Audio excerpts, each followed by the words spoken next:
Matahari baru saja naik ketika Bribka Anton berdiri di tepi jalan raya, mengawasi arus kendaraan yang semakin padat. Berseragam rapi dengan rompi reflektif, ia mengatur lalu lintas dengan tangan cekatan. Di sampingnya, Bribtu Riko, rekannya dalam tugas pagi itu, memegang peluit yang siap ditiup kapan saja.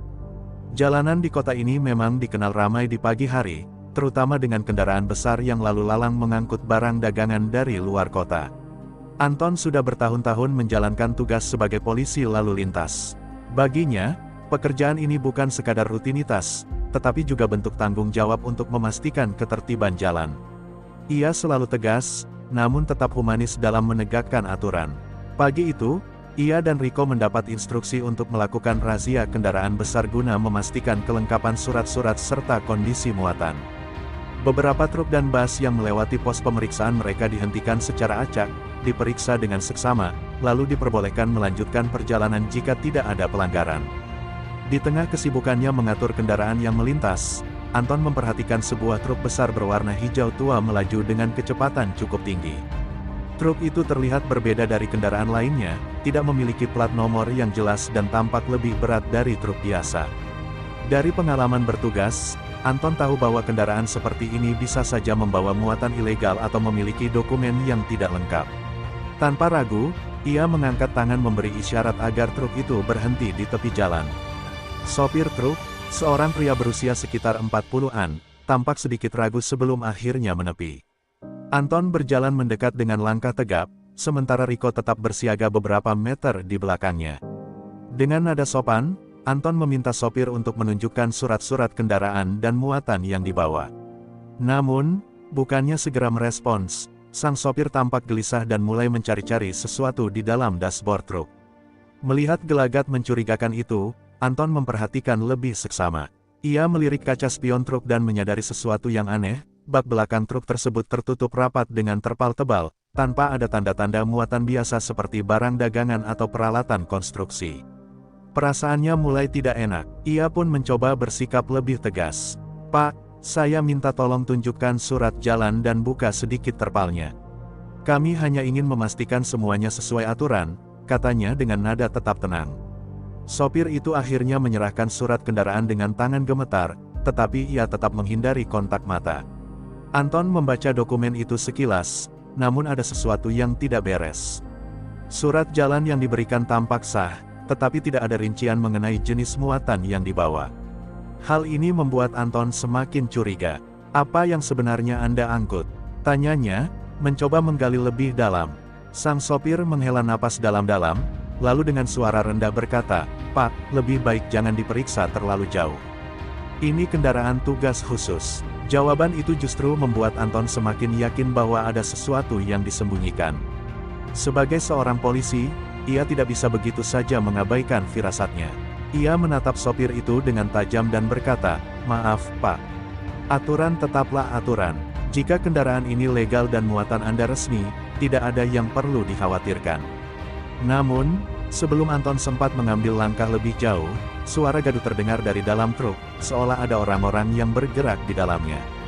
Hal itu semakin memperkuat kecurigaannya.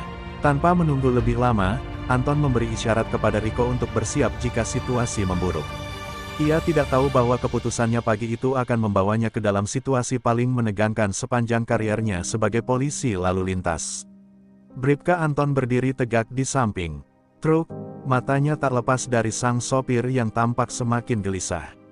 Udara pagi yang seharusnya sejuk terasa lebih berat dengan ketegangan yang mulai muncul di antara mereka. Bribtu Riko, yang sejak tadi mengamati dari belakang, mulai berjalan mendekat untuk memberikan dukungan. "Ada masalah, Anton?" tanyanya pelan, tetapi cukup tegas untuk menunjukkan bahwa mereka serius dalam pemeriksaan ini. Anton tidak langsung menjawab, tetapi hanya memberi isyarat halus agar Riko tetap waspada. Sang sopir masih berusaha mengulur waktu. Ia menatap Anton dengan ekspresi bimbang, seolah sedang mempertimbangkan sesuatu. "Pak, saya cuma sopir, saya hanya menjalankan perintah," katanya dengan suara pelan. Anton mengernyit. Pernyataan seperti itu biasanya muncul ketika seseorang memang sedang membawa sesuatu yang tidak ingin diketahui oleh pihak berwenang. "Perintah dari siapa?" tanya Anton, semakin penasaran.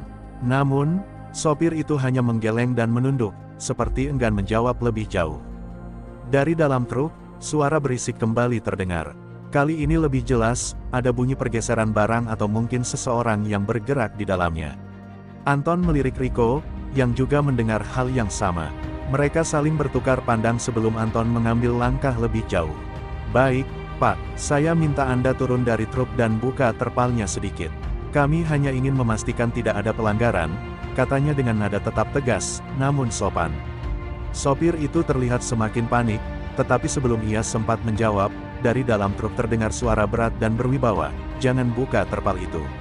Anton dan Rico langsung terdiam. Suara itu terdengar penuh otoritas, bukan suara sembarang orang. Anton menajamkan pandangan ke arah bak truk, kini benar-benar yakin bahwa ada sesuatu yang istimewa di dalamnya. Rico, yang berdiri di sebelahnya, mulai merasakan situasi ini berbeda dari pemeriksaan biasa. Tangan Anton dengan refleks merayap ke sarung pistol di pinggangnya, bukan untuk mengancam, tetapi sebagai bentuk kesiapan jika situasi berujung tidak terkendali. "Siapa di dalam truk? Jika Anda membawa muatan resmi, tunjukkan surat perintah tugas Anda," kata Anton dengan nada yang lebih formal. Namun, tidak ada jawaban dari dalam truk. Hanya kesunyian yang tiba-tiba terasa mencekam. Sopir itu akhirnya menghela napas panjang, seolah sudah pasrah dengan apa yang akan terjadi. "Pak, saya sarankan Anda biarkan kami pergi. Ini bukan urusan polisi lalu lintas," katanya lirih. Tapi bagi Anton, ucapan itu justru semakin memperkuat tekadnya untuk menuntaskan pemeriksaan ini. Baginya, semua kendaraan di jalan raya, siapapun pemiliknya, tetap harus tunduk pada aturan lalu lintas. Tiba-tiba, pintu belakang truk terbuka sedikit, dan seorang pria berseragam loreng keluar dengan wajah tegas. Posturnya tegap, dan tatapan matanya dingin saat bertemu pandang dengan Anton. "Polisi lalu lintas tidak punya wewenang memeriksa kendaraan ini," katanya tanpa basa-basi. Rico yang melihatnya langsung menelan ludah, sementara Anton tetap berusaha menjaga ketenangannya. Sekarang ia sadar, truk ini bukan truk biasa, ini adalah kendaraan militer, dan ia mungkin baru saja memasuki situasi yang jauh lebih rumit dari yang ia duga. Namun, sebagai aparat hukum, Anton tidak bisa mundur begitu saja. Dengan tetap menjaga sikap profesional, ia berkata, "Saya hanya menjalankan tugas sesuai prosedur. Jika ini kendaraan resmi militer, maka seharusnya ada dokumen yang menyatakan hal itu. Saya hanya butuh klarifikasi sebelum mengizinkan Anda melanjutkan perjalanan." Suasana menjadi semakin tegang. Udara yang tadi terasa berat kini berubah menjadi nyaris mencekik. Anton tahu, ia telah melangkah ke wilayah yang sangat sensitif, dan bagaimana situasi ini berkembang selanjutnya akan ditentukan oleh langkah berikutnya. Bribka Anton tetap berdiri tegak meski ketegangan semakin terasa di udara. Pria berseragam loreng yang baru saja keluar dari truk kini menatapnya tajam, seolah menguji keberanian dan keteguhannya dalam menjalankan tugas. Di belakang pria itu, beberapa sosok lain terlihat bergerak di dalam bak truk, meski masih sulit untuk memastikan berapa jumlah mereka.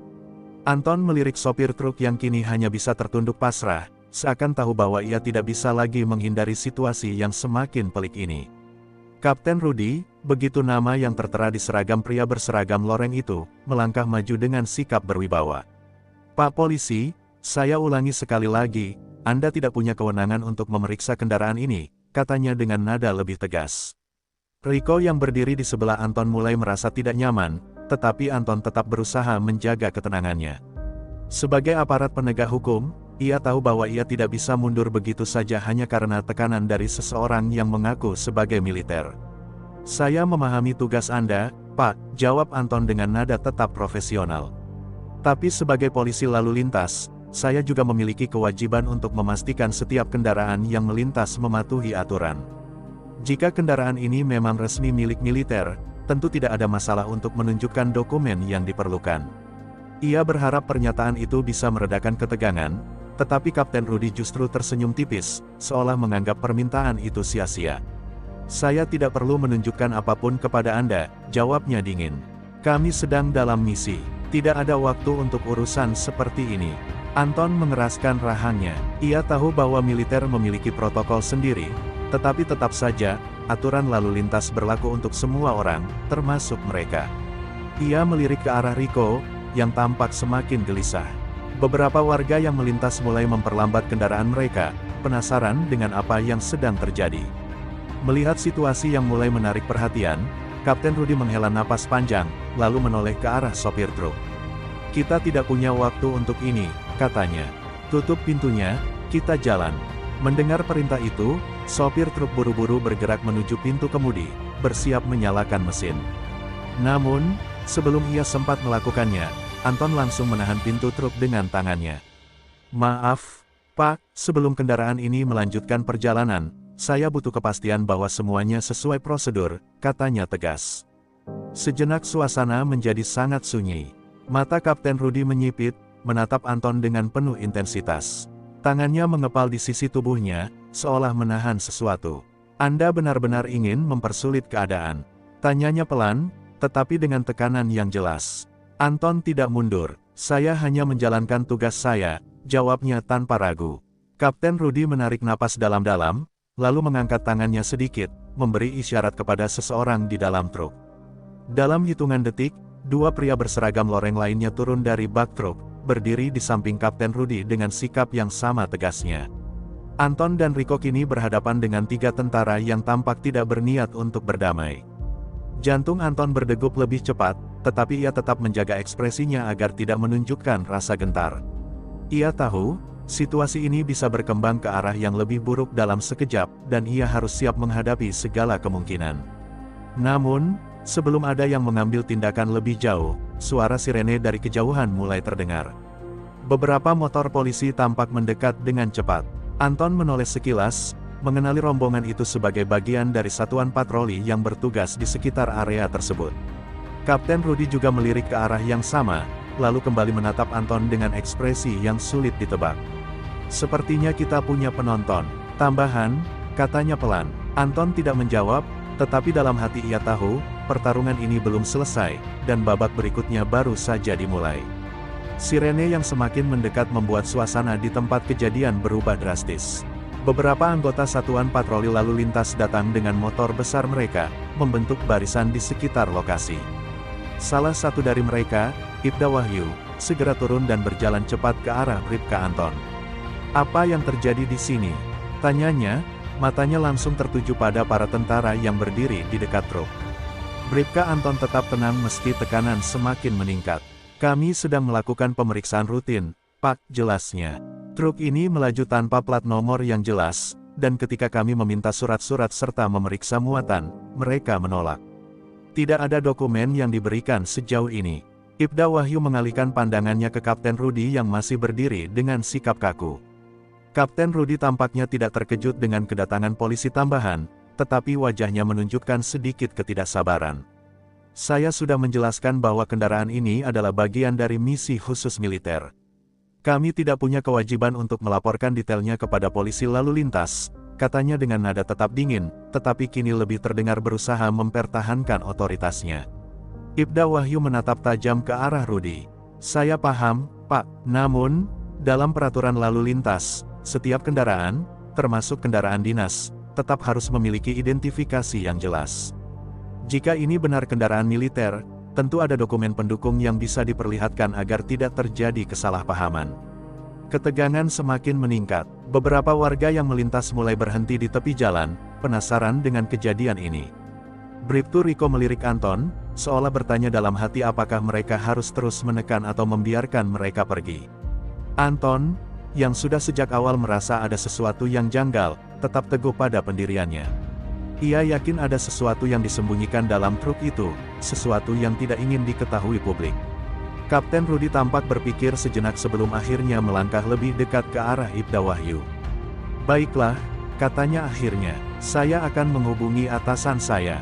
Jika Anda masih ingin melanjutkan pemeriksaan ini, silakan berbicara langsung dengan mereka." Ia lalu merogoh kantongnya dan mengeluarkan ponsel, menekan beberapa tombol sebelum mulai berbicara dengan seseorang di ujung telepon. Sementara itu, Anton mencoba menganalisis situasi. Jika kendaraan ini benar-benar dalam misi rahasia, mengapa mereka tidak membawa dokumen pendukung yang bisa menghindarkan mereka dari masalah seperti ini? Mengapa sopirnya tampak begitu panik? Dan yang paling membuatnya curiga, mengapa ada suara-suara mencurigakan dari dalam truk? Sesuatu dalam hatinya berkata bahwa ada lebih dari sekadar urusan militer biasa di sini. Beberapa menit berlalu sebelum Kapten Rudy menutup teleponnya. Ia menatap Anton dan Ibda Wahyu dengan ekspresi yang sulit ditebak. "Atasan, saya ingin berbicara langsung dengan pimpinan kalian," katanya singkat. Ibda Wahyu mengangguk dan segera mengambil ponselnya untuk menghubungi komandan mereka. Anton hanya bisa menunggu, merasakan ketegangan yang masih menggantung di udara. Ia tahu, keputusan yang akan dibuat dalam beberapa menit ke depan akan menentukan arah dari kejadian ini. Apakah mereka akan diizinkan membuka truk, atau justru harus menghadapi konsekuensi yang lebih besar dari yang mereka duga. Ibda Wahyu melangkah menjauh sejenak, berbicara serius dengan seseorang di telepon. Bribka Anton tetap memperhatikan Kapten Rudy, yang kini tampak lebih tenang, seolah yakin bahwa situasi ini akan segera berakhir sesuai keinginannya. Sementara itu, Bribtu Riko mencoba membaca ekspresi para tentara lainnya. Mereka tidak berbicara, tetapi gerakan tubuh mereka menunjukkan kesiapan untuk bertindak jika keadaan semakin rumit. Setelah beberapa menit berbicara, Ibda Wahyu kembali ke posisi semula. Wajahnya tampak serius saat ia menatap Anton dan kemudian mengalihkan pandangannya ke Kapten Rudy. "Komandan, kami sudah berbicara langsung dengan atasan Anda," katanya dengan nada tegas.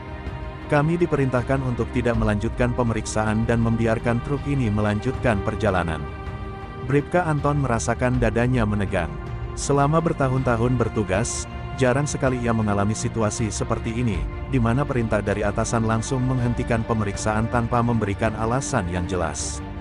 Ia menatap Ibda Wahyu, berharap ada penjelasan lebih lanjut, tetapi seniornya itu hanya menghela napas dan menepuk bahunya pelan, seolah meminta Anton untuk menahan diri.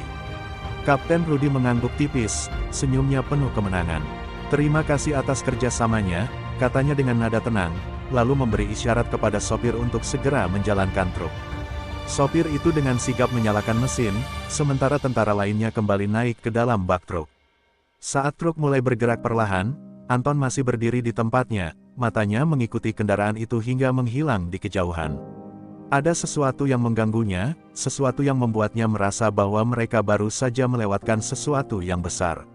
Namun, sebagai anggota kepolisian, ia harus tunduk pada perintah, bahkan ketika perasaan dalam hatinya berkata lain. Bribtu Riko melangkah mendekat. "Apa menurutmu tadi ada yang aneh?" tanyanya pelan. Anton menghela napas panjang sebelum menjawab. "Jelas ada yang aneh, tapi kita tidak bisa berbuat apa-apa kalau atasan sudah memberi perintah." Ia lalu menatap Ibda Wahyu, yang kini sibuk berbicara dengan petugas patroli lainnya.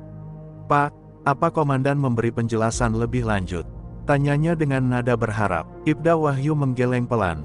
"Beliau hanya mengatakan bahwa ini adalah urusan yang lebih besar dari kita. Kita tidak perlu ikut campur." Jawaban itu hanya membuat Anton semakin gelisah.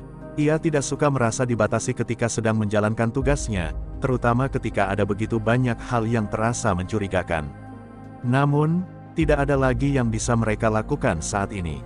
Dengan berat hati, Anton akhirnya kembali ke motornya, bersiap untuk melanjutkan patroli. Meski begitu, pikirannya masih tertinggal di tempat kejadian tadi. Ia merasa bahwa kasus ini belum benar-benar selesai, dan entah bagaimana, ia yakin bahwa cepat atau lambat, ia akan menemukan jawabannya. Malam itu, Bribka Anton duduk di teras rumahnya, menatap langit dengan pikiran yang berkecamuk. Kejadian siang tadi terus berputar di kepalanya, terutama ekspresi Kapten Rudy yang tampak terlalu percaya diri saat perintah datang untuk menghentikan pemeriksaan. Ia mencoba meyakinkan dirinya bahwa itu hanyalah urusan internal militer, tetapi hatinya berkata lain. Ponselnya bergetar di atas meja. Bribtu Riko mengirim pesan singkat, "Bang, lo masih kepikiran soal truk tadi?" Anton tersenyum tipis, seolah rekannya bisa membaca pikirannya. Ia membalas, "Iya, gue yakin ada sesuatu yang kita nggak dikasih tahu." Tak butuh waktu lama, Riko membalas lagi, "Mau coba cari tahu lebih lanjut?" Anton menatap layar ponselnya cukup lama sebelum akhirnya mengetik, "Besok kita ketemu di warung biasa. Kita bahas ini." Ia tahu bahwa menyelidiki sesuatu yang sudah diperintahkan untuk dihentikan adalah tindakan berisiko, tetapi nalurinya sebagai polisi tidak bisa diabaikan begitu saja. Ada sesuatu yang janggal, dan ia ingin mencari tahu apa itu. Keesokan paginya, Anton dan Riko duduk di sebuah warung kecil di pinggir jalan, menikmati kopi hitam mereka sambil membahas kembali kejadian kemarin. Gue coba cari info dari beberapa teman yang tugas di Kesatuan Intel, kata Rico pelan, memastikan tidak ada orang lain yang mendengar. Katanya, nggak ada laporan soal pergerakan pasukan di daerah sini kemarin. Harusnya kalau truk itu memang bagian dari operasi militer resmi, pasti ada catatannya.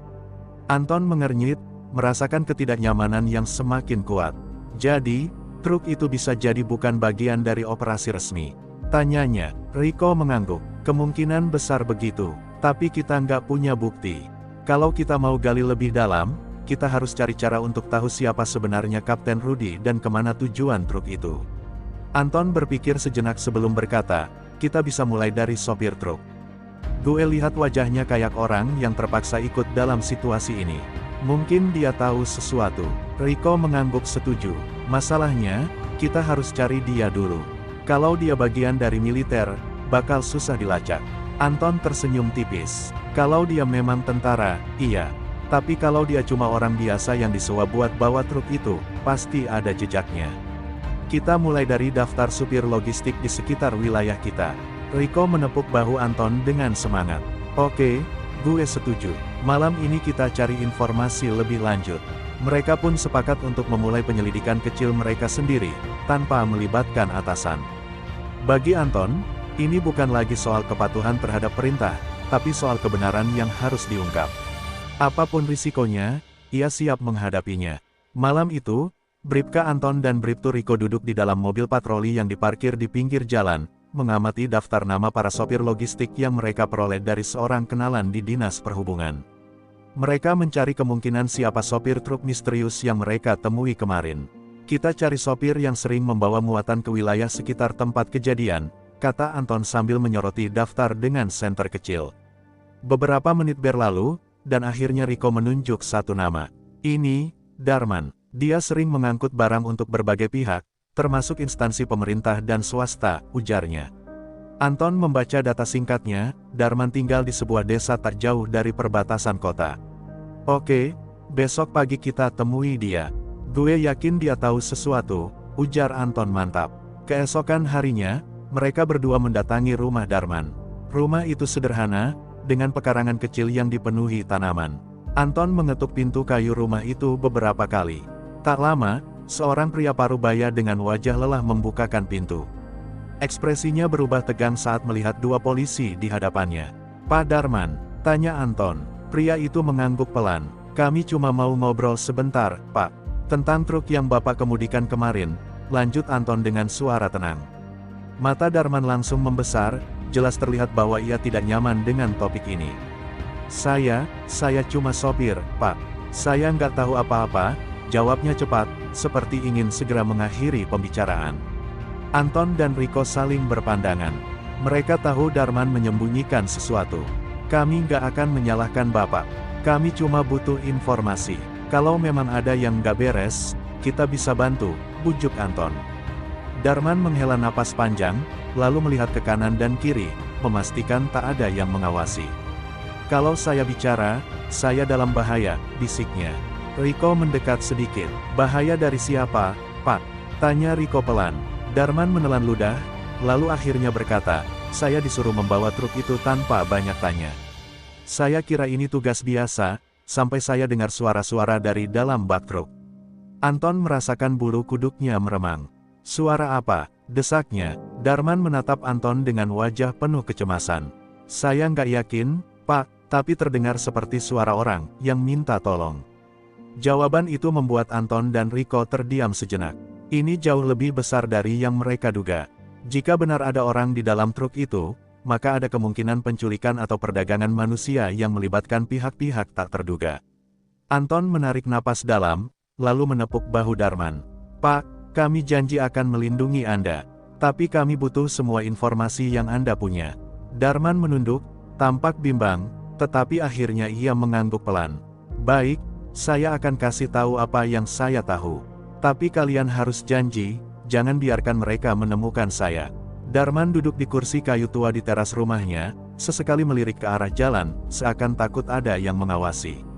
Anton dan Rico tetap tenang, meskipun mereka tahu percakapan ini bisa membawa mereka ke dalam bahaya yang lebih besar. Setelah menarik napas panjang, Darman mulai berbicara. Sejak awal, saya merasa ada yang aneh dengan tugas itu, Pak. Biasanya, kalau saya bawa barang militer, ada surat jalan resmi. Tapi kali ini, nggak ada satupun dokumen yang dikasih ke saya. Anton mengangguk, menyerap setiap kata. Lalu, kapan tepatnya Bapak mulai curiga ada sesuatu yang nggak beres? Tanyanya. Darman menghela napas berat. Saat perjalanan, saya dengar suara dari dalam bak. Seperti orang berbisik, ada yang menangis pelan. Saya pikir awalnya cuma imajinasi saya, tapi setelah beberapa menit, saya dengar suara jelas, tolong, ucapnya dengan suara rendah, matanya berkaca-kaca. Riko merasakan ketegangan semakin kuat. Dan Bapak nggak coba periksa? Tanyanya pelan. Darman menggeleng. Saya mau, Pak, tapi saya takut. Dua tentara yang ikut di truk terus mengawasi saya. Mereka duduk di samping, bawa senjata. Saya tahu kalau saya macem-macem, nyawa saya taruhannya. Ia menggenggam kedua tangannya erat, seolah mengingat kembali ketakutan yang ia rasakan saat itu. Anton bersandar ke kursi, berpikir keras. Jadi, setelah sampai di tujuan, Bapak lihat mereka ngapain dengan truk itu? Darman menelan ludah sebelum menjawab, saya cuma disuruh parkir di gudang tua dekat pinggiran kota. Gudangnya nggak ada tanda militer sama sekali. Setelah itu, mereka nyuruh saya pergi tanpa banyak bicara. Saya nggak lihat mereka buka bak truknya, tapi firasat saya bilang, ada sesuatu di dalamnya yang mereka sembunyikan. Riko mencatat informasi itu di ponselnya. Bapak masih ingat lokasi pastinya? Tanya Riko. Darman mengangguk. Iya, saya bisa antar kalian ke sana. Tapi saya nggak mau ikut campur lebih jauh. Saya udah cukup takut, katanya dengan nada memohon. Anton memahami ketakutannya. Tenang, Pak, Bapak udah banyak membantu. Kami akan tangani sisanya. Darman mengangguk, lalu berdiri. Saya kasih alamatnya, tapi hati-hati, Pak. Saya yakin orang-orang itu nggak akan tinggal diam kalau tahu kalian mulai mengusik urusan mereka. Anton mencatat alamat yang diberikan Darman. Gudang itu terletak di daerah terpencil, jauh dari pemukiman warga, lokasi yang sempurna untuk aktivitas ilegal. Saat Anton dan Riko kembali ke mobil mereka, Riko bersuara, Bang, kalau ini benar perdagangan manusia atau hal semacamnya, kita nggak bisa gegabah. Kita perlu bukti yang lebih kuat. Anton mengangguk. Iya, malam ini, kita ke gudang itu. Kita lihat sendiri apa yang mereka sembunyikan. Meski mereka sadar risikonya, Anton dan Riko tahu mereka tak bisa mundur sekarang. Ada sesuatu yang sangat janggal di balik truk itu, dan mereka bertekad untuk mengungkap kebenaran, apapun taruhannya. Malam itu, Bribka Anton dan Bribtu Riko duduk di dalam mobil yang diparkir cukup jauh dari lokasi gudang yang disebutkan Darman. Dari kejauhan, bangunan tua itu tampak sunyi, hanya diterangi lampu redup di bagian pintu masuknya. Tidak ada tanda-tanda aktivitas mencolok, tetapi Anton tahu bahwa sesuatu sedang disembunyikan di dalamnya. Tempat ini nggak terlihat seperti fasilitas militer sama sekali, bisik Riko sambil mengamati melalui teropong kecil. Anton mengangguk. Itu yang bikin gue makin curiga. Kalau ini bukan operasi resmi, berarti kita berurusan dengan kelompok yang cukup berani pakai kedok militer untuk nutupin aktivitasnya. Setelah memastikan situasi aman, mereka keluar dari mobil dan berjalan hati-hati mendekati gudang. Dengan pakaian sipil dan langkah penuh waspada, mereka memilih jalur melalui semak-semak di samping bangunan agar tidak terlihat oleh siapapun yang berjaga. Kita cari celah buat mengintip ke dalam, ujar Anton pelan. Di sisi belakang gudang, mereka menemukan sebuah jendela kecil dengan kaca buram. Riko mengeluarkan pisau kecil dari sakunya dan perlahan menggores kaca hingga cukup transparan untuk melihat ke dalam. Apa yang mereka lihat di dalam membuat mereka membeku. Beberapa orang dengan tangan terikat duduk di lantai, wajah mereka penuh ketakutan. Gila, ini beneran penculikan, bisik Riko, suaranya tercekat. Anton mengepalkan tangan, bukan cuma penculikan. Kalau mereka sampai dikirim pakai truk yang dikawal bersenjata, ini kemungkinan perdagangan manusia, gumamnya geram. Ia merasakan amarah membara di dadanya. Tiba-tiba, suara langkah kaki mendekat dari dalam gudang. Anton dan Riko segera merunduk, menahan napas. Seorang pria berbadan besar dengan seragam tak beridentitas keluar dari pintu belakang sambil berbicara melalui radio. Barang udah siap, tunggu instruksi lebih lanjut dari Kapten Rudy, katanya. Mendengar nama itu, Anton dan Riko saling berpandangan. Kapten Rudy, Jadi dia terlibat, Rico berbisik, matanya membelalak. Anton menggertakkan giginya. Sekarang semuanya masuk akal, perintah dari atasan untuk melepaskan truk, sikap percaya diri Kapten Rudy, dan truk yang mereka hentikan. Ini bukan sekadar operasi ilegal biasa, ini melibatkan orang-orang dari dalam institusi. Anton menarik napas dalam. Kita nggak bisa bertindak sendirian. Kita butuh backup dan bukti yang lebih kuat buat menjatuhkan mereka, katanya tegas. Rico mengangguk setuju. Kita pulang dulu. Besok, kita cari cara buat ngelaporin ini tanpa bikin kita terbunuh. Dengan hati-hati, mereka meninggalkan lokasi, berjanji akan kembali dengan rencana yang lebih matang, karena kali ini, mereka melawan sesuatu yang jauh lebih besar dari yang mereka bayangkan. Keesokan paginya, Bribka Anton dan Bribtu Rico duduk di dalam mobil, memikirkan langkah selanjutnya. Mereka sudah mengantongi bukti visual berupa rekaman dari ponsel Rico saat mengintip ke dalam gudang. Namun, masalahnya adalah kepada siapa mereka harus melapor. Jika Kapten Rudy terlibat, ada kemungkinan atasan lainnya juga ikut bermain dalam jaringan ini. Kalau kita langsung lapor ke satuan, bisa jadi informasi ini bocor sebelum kita sempat bertindak, ujar Anton sambil mengetuk-ngetukkan jarinya ke setir. Rico mengangguk. Gue ada kenalan di intelijen kepolisian. Orangnya bisa dipercaya. Kita bisa coba kasih info ini ke dia. Setelah memastikan tidak ada yang mengikuti mereka, Anton dan Rico pergi menemui kontak Rico, seorang perwira intel bernama Kompol Arman. Mereka bertemu di sebuah warung kecil di pinggiran kota. Arman, seorang pria berusia sekitar 40-an dengan wajah penuh kewaspadaan, mendengar cerita mereka dengan seksama. Kalau yang kalian katakan benar, ini bukan sekadar perdagangan manusia biasa, ujar Arman sambil menghela napas. Ini bisa melibatkan oknum militer, pejabat, bahkan mungkin orang-orang yang punya kekuasaan besar. Ia menatap Anton dan Rico dengan serius. Kalian sadar risikonya, kan? Kalau kalian mulai mengusik mereka, nyawa kalian bisa jadi taruhannya. Anton mengangguk tegas. Kami sadar, Pak, tapi kami nggak bisa diam aja. Kalau kita biarkan ini, akan ada lebih banyak korban. Rico menambahkan, kami butuh rencana yang matang. Sesuatu yang bisa menjatuhkan mereka sekaligus, tanpa memberi mereka kesempatan untuk menghilangkan bukti. Arman berpikir sejenak sebelum berkata, kita butuh operasi rahasia. Gue bisa coba tarik beberapa orang yang bisa dipercaya dari internal kepolisian. Tapi kita harus bertindak cepat sebelum mereka curiga. Ia lalu menyusun rencana untuk melakukan penggerebekan terhadap gudang dalam waktu 48 jam ke depan. Namun, sebelum mereka bubar, ponsel Anton tiba-tiba bergetar. Sebuah pesan masuk dari nomor tak dikenal, berhenti mencari masalah atau kalian akan menyesal. Anton menunjukkan pesan itu ke Arman dan Rico. Kayaknya mereka tahu kita mulai bergerak, ujar Anton pelan. Arman menghela napas berat. Itu artinya kita nggak punya banyak waktu. Kita harus bertindak sebelum mereka bersih-bersih jejak. Anton dan Rico saling bertatapan. Mereka tahu bahwa mereka sedang berjalan di atas tali tipis antara keadilan dan bahaya. Namun, satu hal yang pasti, mereka tidak akan mundur sekarang. Dengan waktu yang semakin menipis dan musuh yang semakin waspada, Anton dan Rico bersiap menghadapi pertarungan terbesar dalam karir mereka. Mereka tahu, jika mereka gagal, bukan hanya mereka yang akan menjadi korban, tetapi juga semua orang yang terjebak dalam jaringan gelap ini.